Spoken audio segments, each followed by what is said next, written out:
Speaking, by the way, of Donald Trump's instability, but also just more evidence that Trump is genuinely not a good person. Donald Trump now is insulting Republican senators based on how tall they are. Republican Senator Bob Corker accurately accused Donald Trump of running the White House like it's a reality show.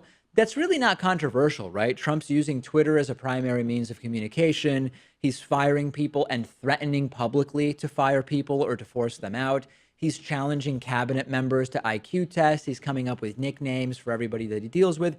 It is a reality show, but Trump didn't like being called, I guess, effectively a reality show president. So he called out Republican Senator Bob Corker for his height. Okay. Bob Corker is 5'7". Lindsey Graham, by the way, is also 5'7", but apparently height is only an issue when it comes to Bob Corker. And Donald Trump took to Twitter and said that the failing New York Times set Liddle, misspelled with a single apostrophe after it, why, we don't know, and capitalized, Liddle Bob Corker up by recording his conversation, was made to sound a fool, and that's what I'm dealing with. Melania Trump, supposedly, is working on stopping cyberbullying.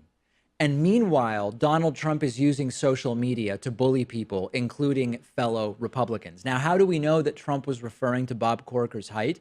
Because Bob Corker's height has been a big deal for Trump for a while. Trump was reportedly considering Bob Corker for Secretary of State, but reportedly said to his associates, I can't give Bob Corker the Secretary of State position because he's too short to be the top diplomat. So instead, Trump hired Rex Tillerson, who apparently has a much lower IQ than Trump, choosing the guy that I guess Trump sees as not intelligent instead of the guy that's 5'7". Serious question. Why does a guy who's so overweight, as is Donald Trump, make fun of someone who's short? I don't support making fun of people who are fat, and I don't support making fun of people who are short. But people don't have any control over how tall they are. And most people, at least to some degree, do have some control over their weight. So why is the guy in the glass house throwing stones? I really don't get it. And it's just Trump's typical bullying. It's funny because Trump is a bully who still gets ridiculed for every attempt to bully.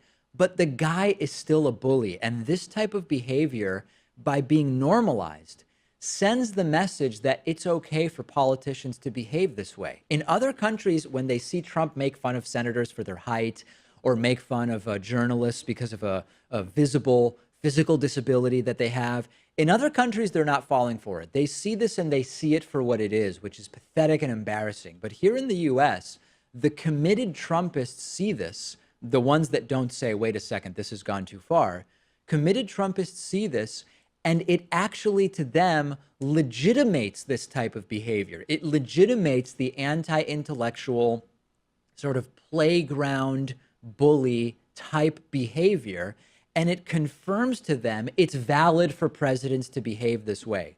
Democrats should be able to completely destroy the current Republican Party in the next two elections. You're dealing with chronically low approval ratings for Trump, including dropping approval among Republicans, as I told you yesterday. Mike Pence's recent NFL stunt at taxpayer expense, wasting taxpayer money. Trump's own Secretary of State calling the president a moron, wanting to push healthcare bills that will take tens of millions of people away from having access to healthcare. A tax reform proposal that would be great for Trump's rich cronies, but not do much of anything for the middle class.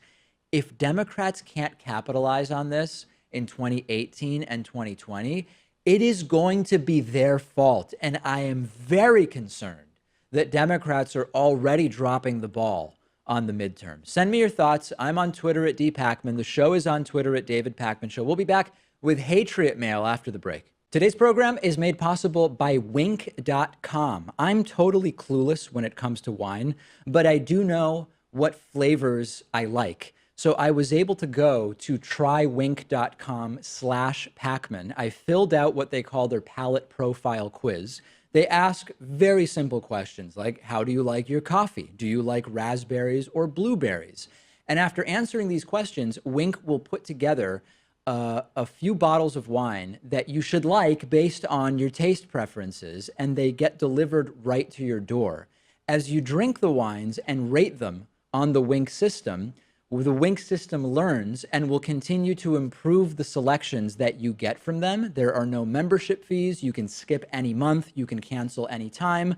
And Wink has a 100% satisfaction guarantee. So you will never have to pay for a bottle that you don't like.